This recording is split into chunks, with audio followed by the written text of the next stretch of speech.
Hello guys, मेरा नाम है सैम और इस वीडियो में हम सोल लैंड नोवेल के आगे के सीन को जानेंगे। हमारी पिछले वीडियो में सी गॉड ने तैंगसेंग के blue silver emperor, right leg bone, इवेलॉर का लेफ्ट लेग बोन और कॉलिजन विजडम स्कल बोन को गॉड लेवल पे अपग्रेड कर दिया था। और अगर आपने वो एपिसोड नहीं देखा है तो इस वीडियो के डिस्क्रिप्शन में और ऊपर आई बटन पे लिंक मिल जाएगा। तो चलिए नोवेल को आगे बढ़ाते हैं। अब जैसे ही तैंगसेंग सी गॉड के 9 ट्रायल के 5th टेस्ट को पास करता है तो तैंगसेंग की बॉडी से हल्की गोल्डन ब्लू कलर की हीलिंग लाइट निकलने लगती है, जिससे तैंगसेंग की कम हुई ताकत थोड़ा बहुत रिकवर हो जाती है। अभी भी गॉड इनहेरिटेंस रुका नहीं था।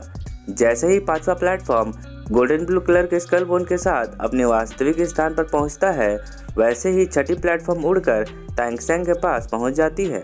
इस बार सोल बोन निकालने वाले गोल्डन हैंड और ज्यादा बड़े हो गए थे और तुरंत ही तैंगसेंग के पास पहुंच गए थे। अब जैसे ही ये सुनहरे हाथ तैंगसेंग के अगले सोल बोन को निकालने की प्रक्रिया को शुरू करते हैं, वैसे ही हल्की सी हलचल से तैंगसेंग को ऐसा महसूस होने लगता है मानो उसकी आत्मा को शरीर से बाहर निकाला जा रहा हो। कुछ ही पलों में तैंगसेंग की बॉडी के हर एक नसों में भयंकर वाला दर्द होना शुरू हो जाता है। ये सोल बोन तैंगसेंग की टोर्सो सोल बोन थी, जो उसकी बॉडी की सबसे बड़ी इंटरनल सोल बोन थी। टोर्सो सोल बोन किसी भी सोल मास्टर की बॉडी की सबसे ज्यादा महत्वपूर्ण सोल बोन होती है और तैंगसेंग की इस सोल बोन की एज और क्वालिटी तो पहले से ही गॉड लेवल जितनी हो चुकी थी, जिस वजह से इसे निकाले जाने पर तैंगसेंग को अत्यंत भीषण दर्द हो रहा था और बॉडी की हर एक पसली और मांसपेशियां मानो एक साथ मुड़ गई थी। तैंगसेंग इस सोल बोन की बढ़ती हुई पावर को नहीं सह पा रहा था। टोर्सो बोन निकाले जाने के कारण तैंगसेंग के बॉडी से खून की पतली धाराएं भी बहने लगती है। इस बहते खून का रंग गोल्डन और हल्का नीला होता है। इस निकलते खून के कारण तैंगसेंग की नजरें भी धुंधली होने लगती है। अब अनंत इच्छा शक्ति और फौलादी शरीर होने के बावजूद भी तैंगसेंग इस तीव्र दर्द को बर्दाश्त नहीं कर पा रहा था। इस दर्द के कारण उसका सर दर्द से फट रहा था, पर भी तैंगसेंग हार मानने वाला नहीं था। वो deep sea demon whale king को उपहास उड़ाते हुए देखना चाहता था। भले ही उसकी बॉडी की मसल्स मुड़ती जा रही थी और उसे बहुत ज्यादा ही पेन हो रहा था, पर वो अपने दांतों को दबाकर इस दर्द को सहने की कोशिश कर रहा था और उसके हाथों के नाखून भी उसके हथेली में धंस गए थे। और इस दर्द को सहने के लिए तैंगसेंग ने अपने पैरों की उंगलियों को उस प्लेटफॉर्म पर धंसा दिया था। अब एक पर्पल कलर की टोर्सो बोन तैंगसेंग की छाती से बाहर आती हुई दिखाई पड़ती है। भले ही ये एक सोल बोन है जो अब तैंगसेंग के शरीर का एक हिस्सा था, जिसे इस तरह से बाहर निकाला जा रहा था। अब इससे होने वाले दर्दनाक दर्द के कारण तैंगसेंग दर्द से करहा रहा था। इस दर्द से तैंगसेंग का सर ऊपर की ओर उड़ जाता है। उसके शरीर से निकलते खून और पसीने की बूंदें हवा में बिखरने लगती है और अब इस आखिरी चीख के साथ तैंगसेंग की छाती चीरकर उसके टोर्सो सोल बोन को बाहर निकाल लिया जाता है। माना कि तैंगसेंग ने इस सोल बोन को सबसे आखिर में हासिल किया था, पर उसने अभी तक इस टोर्सो सोल बोन की सोल एबिलिटीज को यूज नहीं किया था। ये सोल बोन निकलने के बाद ऐसा लग रहा था मानो इसे रीढ़ की हड्डी और छाती की पसलियों से जोड़कर बनाया गया हो, जो देखने में पूरी तरह पर्पल थी। और अब ये सोल बोन तैंगसेंग के सामने उसके 6ठे प्लेटफॉर्म के ऊपर जाकर रुक जाती है और फिर अचानक टोर्सो सोल बोन के पीछे से deep sea demon whale king का शरीर नजर आने लगता है, जिसकी वजह से तैंगसेंग के दिल में नफरत की भावना पनपने लगती है। और फिर टोर्सो सोल बोन से deep sea demon whale king का विशाल शरीर फिर से असली रूप लेने लगता है और फिर तुरंत ही सुनहरे समुद्र में छलांग लगा देता है। अब तुरंत ही वहाँ पे deep sea demon whale king की उपहास उड़ाने वाली हंसी गूंजने लगती है और फिर deep sea demon whale king कहता है कि तैंगसेंग, मुझे तुम्हारा धन्यवाद करना चाहिए क्योंकि आखिरकार तुमने मुझे गॉड इनहेरिटेंस ग्राउंड में पहुंचा दिया है। अब वो आखिरी पड़ाव जो मैं इतने सालों से पूरा करना चाहता था वह पूरा होने वाला है, इसलिए अब तुम इस सी गॉड इनहेरिटेंस ग्राउंड को मेरे लिए छोड़ दो। इतना कहने के बाद deep sea demon whale king रूप बदलकर ह्यूमन शेप ले लेता है। अब deep sea demon whale king का ह्यूमन फॉर्म अपने हाथों से एक वेब क्रिएट करता है और देखते ही देखते ये वेब बदलकर एक विशाल और पर्पल कलर की भौर में बदल जाती है और उसके आसपास घूमने लगती है। अब तैंगसेंग के बॉडी से निकाले गए 6 सोल बोन भी अपने अपने प्लेटफॉर्म के साथ उड़कर deep sea demon whale king के पास पहुंच जाते हैं और फिर उसके चारों ओर घूमने लगते हैं। यहाँ तक कि बाकी के बचे दोनों प्लेटफॉर्म भी अब अपनी जगह पर उछलने लगते हैं। ये देखकर तैंगसेंग दंग रह जाता है और कहता है कि ऐसा कैसे हो सकता है? तैंग सेंग इसलिए चौंक गया था क्योंकि वो डीप सी डेमन वेल्किंग के सोल पावर को महसूस कर पा रहा था और इसके अलावा उसके हाव भाव भी असली दिखाई दे रहे थे। अब सी गॉड भी वहाँ से गायब हो जाते हैं और डीप सी डेमन वेल्किंग के ह्यूमन बॉडी से निकलने वाली गोल्डन ब्लू कलर की रोशनी भी घटने लगती है क्योंकि अब डीप सी डेमन वेल्किंग अपने असली रूप में आ चुका था। अब सुनहरे समुद्र में डीप सी डेमन वेल्किंग का विशाल शरीर नजर आ रहा था। ये देखकर तैंग सेंग कहता है कि नहीं, यह संभव है। इतने सालों की कड़ी मेहनत और इतने सारे ट्रायल्स को पास करके तैंग सेंग यहाँ तक पहुँच पाया था, तो फिर वो कैसे डीप सी डेमन वेल्किंग को ये सब ले जाने दे सकता था। अब तैंग सेंग के दिल में डीप सी डेमन वेल्किंग के लिए बहुत ही ज़्यादा नफरत की भावना बढ़ने लगती है। इसके बाद तैंग सेंग अपने राइट हैंड से सी गॉड ट्राइडेंट को पकड़ लेता है जो उसके बगल में ही फ्लोट हो रही होती है और फिर इस ट्राइडेंट को डीप सी डेमन वेल्किंग की तरफ एम कर लेता है और गरजते हुए कहता है कि डीप सी डेमन वेल्किंग, क्या तुम सच में नहीं मरे? ये सुनकर अब डीप सी डेमन वेल्किंग मुस्कुराने लगता है और अब उसकी पर्पल रंग की भंवर और ज़्यादा बड़ी होने लगती है और फिर वो दोनों प्लेटफॉर्म जो अभी तक अपनी जगह पर फुदक रहे थे, वह प्लेटफॉर्म अब धीरे से उसके पास पहुंच जाते हैं। और अब डीप सी डेमन वेल्किंग तैंग सेंग के सवाल का जवाब देते हुए कहता है कि तुमसे किसने कहा कि मैं मरा नहीं?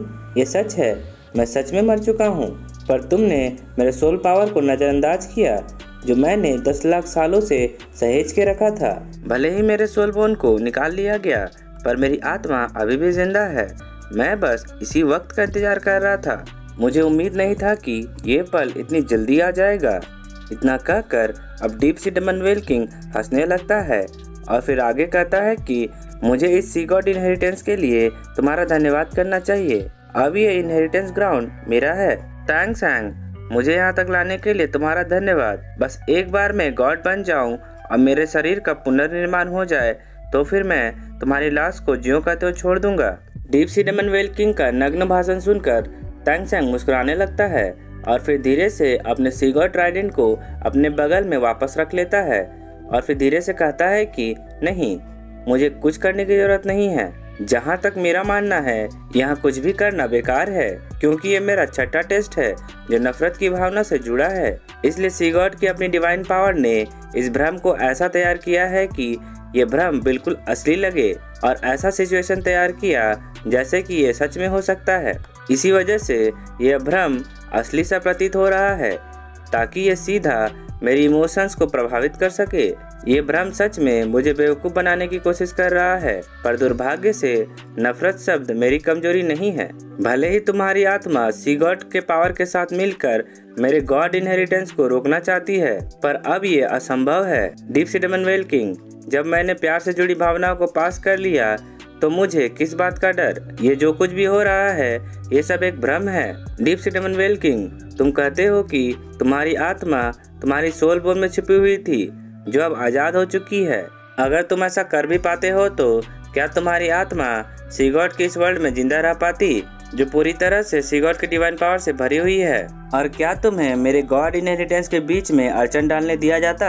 अगर तुम्हारी आत्मा सच में तुम्हारी सोल बोन को छोड़ सकती है तो इससे सिर्फ तुम्हारा विनाश ही होने वाला है। तैंग सेंग की बात सुनते ही डीप सी डेमन वेल्किंग के हाव भाव तुरंत ही चेंज हो जाते हैं और अब उसके नीचे से सुनहरे समुद्र की लहरें उठने लगती है और फिर उसमें से एक बहुत ही बड़ा गोल्डन ट्राइडेंट बाहर आ जाता है जो कि सुनहरे रंग के पानी से बना होता है। अब ये सुनहरा ट्राइडेंट तुरंत ही डीप सी डेमन वेल्किंग की बॉडी को चीरते हुए बाहर निकल जाता है और इसके साथ ही एक दिव्य आवाज इस पूरे गोल्डन वर्ल्ड में गूंजने लगती है और कहती है कि सी गॉड के सक्सेसर को बर्बाद करने की कोशिश करने वाले तुम माफी के लायक नहीं हो, इसलिए तुम्हारी आत्मा को अलग किया जाता है।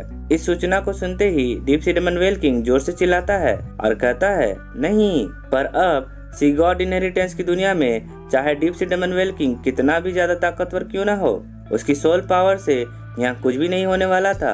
और अब एक ही पल में डीप सी डेमन वेल्किंग की बॉडी टूटकर बिखर जाती है और फिर पर्पल कलर की रोशनी में बदलकर तैंग सेंग के टोर्सो सोल बोन में घुल जाती है। अब ये टोर्सो सोल बोन भी तुरंत ही बदलकर एक पर्पल रंग के ड्रैगन में परिवर्तित हो जाता है और फिर ये ड्रैगन पागलों की तरह घूमते हुए छठे प्लेटफॉर्म के ऊपर फड़फड़ाने लगता है। जब ये शांत होकर नीचे आता है तो बिल्कुल एक अजूरा ड्रैगन की तरह दिखाई देता है इसके बाद ये चुपचाप छठे प्लेटफॉर्म के ऊपर धीरे धीरे तैरने लगता है। ये देखकर तैंग सैंग विचलित हो जाता है और एक कपकपा देने वाली ठंड उसके बॉडी से पास होती है, क्योंकि तैंग सैंग को ये तुरंत महसूस होता है कि अभी जिसे वो भ्रम समझ रहा था वो वास्तव में असली था।